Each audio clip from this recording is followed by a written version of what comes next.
Assalamualaikum warahmatullahi wabarakatuh. Jumpa lagi teman. Yuk kita langsung aja ke bagian berikutnya. Tapi biasa, sebelum kita masuk ke bagian berikutnya, kita berdoa dulu ya. Bismillahirrahmanirrahim. Allahumma sholli ala sayyidina Muhammad sallallahu alaihi wasallam. Oke teman-teman, kita masuk ke ceritanya.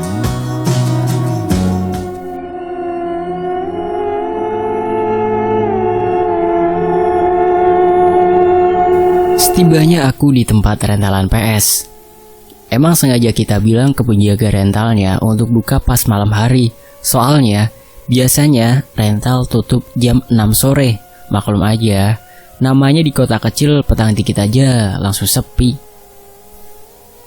Cukup lama kita main dari habis isya sampai tak terasa waktu udah nunjukin pukul 12 malam.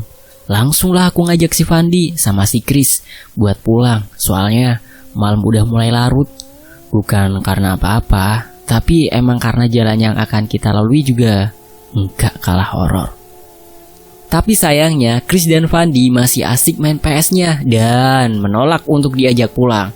Dengan sangat terpaksa akhirnya aku nekat pulang sendiri, tapi lewat jalan yang beda dari kita berangkat tadi. Aku mutusin buat ngambil jalan yang memutar alias jalan lebih jauh dari yang tadi waktu berangkat. Sempat kepikiran buat lewat jalan yang sama, tapi karena masih trauma, aku putusin buat nekat lewat jalan memutar. Malam hari ini gak kayak malam biasanya. Waktu itu tumben kabut turun, membuat malam yang udah berasa horor ini menjadi lebih horor. Aku cepetin langkah kakiku dengan tujuan biar cepet sampai rumah. Aku susurin jalan memutar itu. Walau jalan udah aspal, tapi waktu itu untuk kendaraan yang lalu lalang biasanya tetap jarang. Dan kebetulan sekali waktu aku pulang, jalan yang aku susuri untuk pulang, sama sekali tidak ada kendaraan lewat atau pengguna kendaraan lain. Dari kejauhan, aku udah ngeliat sebuah jembatan yang menghubungkan antara desaku dengan desa tetangga. Oh ya, aku kemarin belum jelasin kalau tempat rental ini berada di desa tetangga. Pikirku aman nih, hampir sampai rumah tanpa ada gangguan apapun. Tapi aku sempat ragu dengan jembatan itu.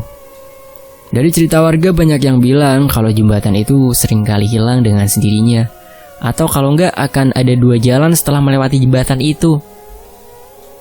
Tanggung pikirku kalau bolak-balik masa bodoh, paling hanya omongan warga yang belum tentu kebenarannya. Aku tetap nekat buat ngelewatin jembatan itu. Dan apesnya, ternyata omongan warga itu terjadi. Jarak antara aku dan jembatan itu harusnya tinggal beberapa ratus meter aja. Dan seharusnya udah kelihatan jembatan. Tapi yang aku lihat hanya jalan buntu, yang di ujung jalan hanyalah sebuah jurang.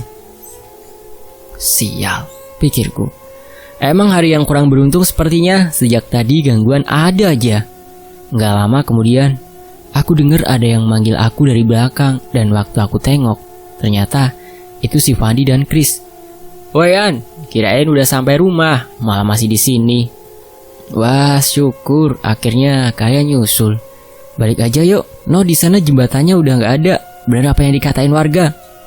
Alah bro, kalau balik kejauhan, mana ini malam berkabut, mending cari jalan lain sekitar sini. Lah, mau gimana lagi? Kan udah buntu kita. Daripada nanti digangguin sama yang lain lagi.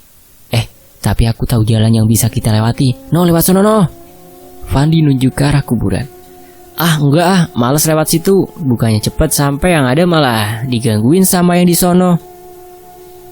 Mau gimana lagi? Daripada muter lebih lama, mending ikutin saran Fandi. Ya udah ayo. Tapi jangan main tinggal ya kalau ada apa-apa. Walau hati berkata tidak, tapi keinginan pengen sampai rumah lebih cepat mengalahkan perasaan waktu itu.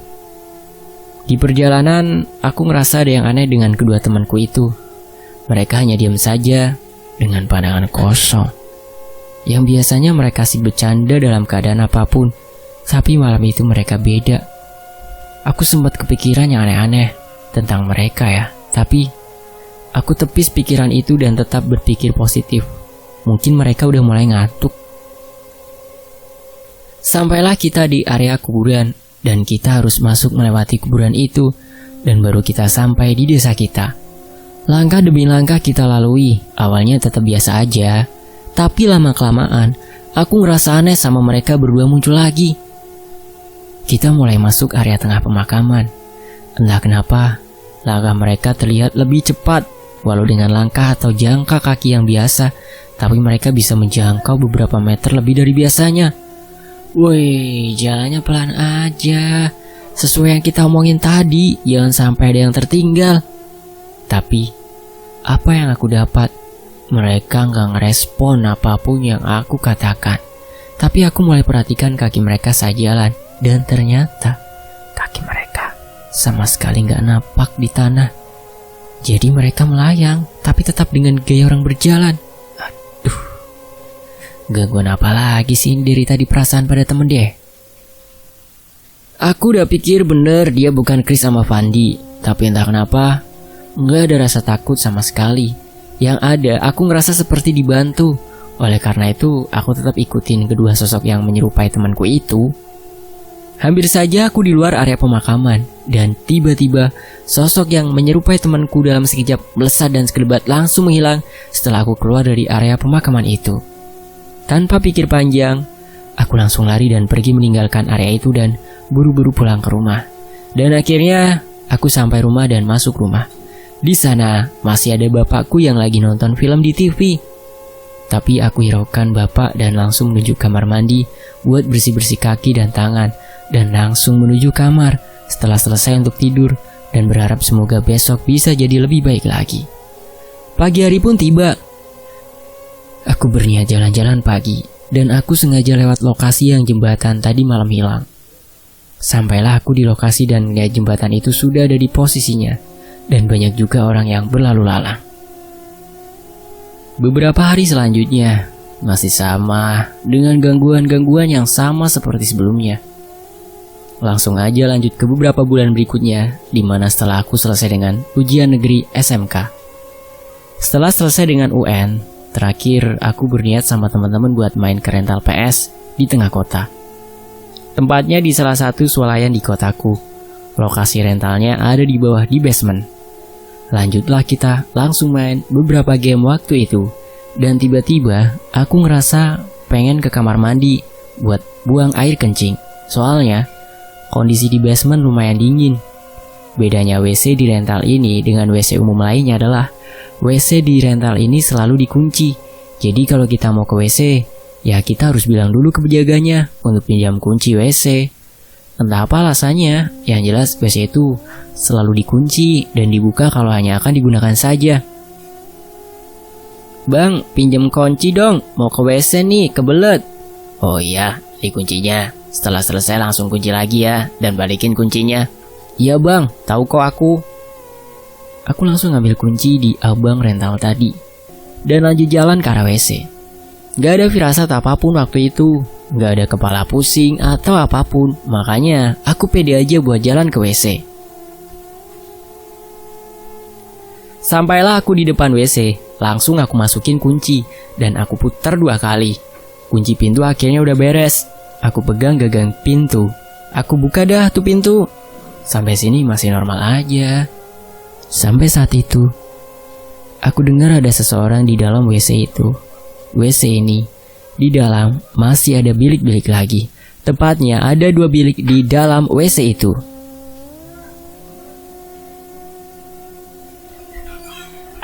Tiba-tiba ada seseorang keluar di dalam salah satu bilik itu.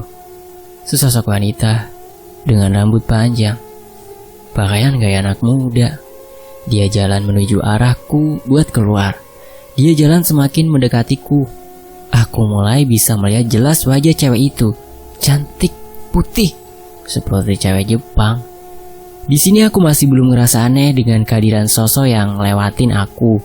Saat dia ngelewatin aku hanya memberi jalan aja dengan memiringkan badan. Pas dia lewat di depan aku, harum wangi bunga kantil. Terasa sangat harum. Tanpa pikir-pikir panjang, aku langsung menuju salah satu bilik di WC itu buat mencurahkan isi yang mau aku keluarkan di sana. Oh iya, Aku jelasin dikit ya tentang WC-nya. Yang jelas WC itu hanya bisa dimasuki lewat satu jalan aja. Maaf nih buat teman-teman yang nontonnya sambil makan, di skip dulu ya. Oke lanjut. Yaitu lewat pintu WC itu sendiri. Di dalam gak ada jendela. Yang ada cuma lubang kloset sama lubang wastafel. Setelah aku selesai dengan mencurahkan isi hasrat itu, aku langsung keluar dari WC itu. Waktu perjalanan keluar WC, aku sempat kepikiran dan aku baru sadar. Lah tadi kan WC dalam keadaan kekunci. Kok tapi di dalam udah ada cewek ya? Masuk dari mana dia? Kan cuma ada jalan keluar dan masuk. Tiba-tiba setelah aku kunci lagi tuh WC, bulu kuduk mulai berdiri. Dan tiba-tiba tubuh ini menjadi merinding. Nggak lama setelah itu tercium bau wangi kembang kantil itu lagi. Langsung aja tanpa pikir panjang, aku lari dan langsung ngembaliin kunci ke abang rental dan langsung aku pamitan ke teman-teman buat pulang duluan. Dalam perjalanan pulang, aku masih kepikiran tadi yang di WC orang apa bukan ya? Kok tumben ini kepala nggak pusing kalau mau ada gangguan? Apa udah normal lagi ya? Di sini aku masih bingung, dia orang atau bukan. Kalau orang, dia masuk lewat mana? Kalau bukan orang, tumben amat kepala nggak kerasa pusing. Setelah sampai di rumah kira-kira jam 4 sore, aku berbaring sebentar di kasur buat melepas lelah. Sampai nggak sadar, aku ketiduran di kasur kamar.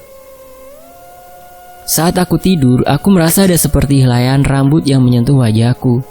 Dengan keadaan masih setengah sadar, aku mulai pelan-pelan membuka mata dan aku melihat ada rambut perempuan yang panjang ada di pipiku. Dalam keadaan masih setengah sadar, aku cuma nyingkirin rambut-rambut itu dari pipiku dengan tangan kiri.